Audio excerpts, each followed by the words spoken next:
ഹിമാലയ സാനുക്കളിൽ നിന്ന് മഞ്ഞ് ഊർന്നിറങ്ങി അപൂർവ ഔഷധങ്ങളുടെ സുഗന്ധവും പേറി ജലമായി ഭൂമിയിൽ പതിച്ചപ്പോൾ ആ ജലത്തിൽ സ്വർണ്ണ നിറമണിഞ്ഞ് കതിർ വിരിഞ്ഞു.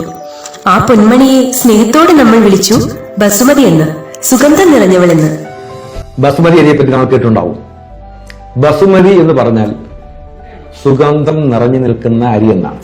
വസുമതി, വസു എന്ന് പറഞ്ഞാൽ സുഗന്ധം, സുമതി നിറഞ്ഞു നിൽക്കുക, വസു നിറഞ്ഞു നിൽക്കുന്നു, അതാണ് ബസുമതി. ഈ ബസുമതി അരിയിൽ സുഗന്ധം നിറയണമെങ്കിൽ അത് പഞ്ചാബിലോ ഹരിയാനയിലോ പാടങ്ങളിൽ തന്നെ കൃഷി ചെയ്യേണ്ടിയിരിക്കും. ഹിമാലയത്തിലെ വെള്ളം, മഞ്ഞ് ഉരുകി വരുന്ന വെള്ളത്തിൽ ജലസേചനം നടത്തുന്നത് കൊണ്ടാണ് പ്രധാനമായിട്ടും ഈ സുഗന്ധം ഈ പ്രദേശത്തെ അരിക്ക് നിൽക്കുന്നത്. ലോകത്തിലെ ഏറ്റവും ഗുണമേന്മയുള്ള, ഏറ്റവും ഡിമാൻഡുള്ള, ഏറ്റവും വിലക്കൂടുതലുള്ള അരിയാണ് ബാസ്മതി.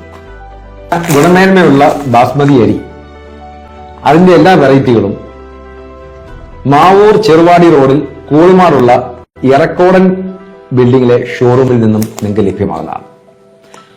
ആ ഷോറൂം നിങ്ങൾ സന്ദർശിക്കുക, അരി പരിചയപ്പെടുക, നോക്കുക, വാങ്ങുക, ആസ്വദിക്കുക.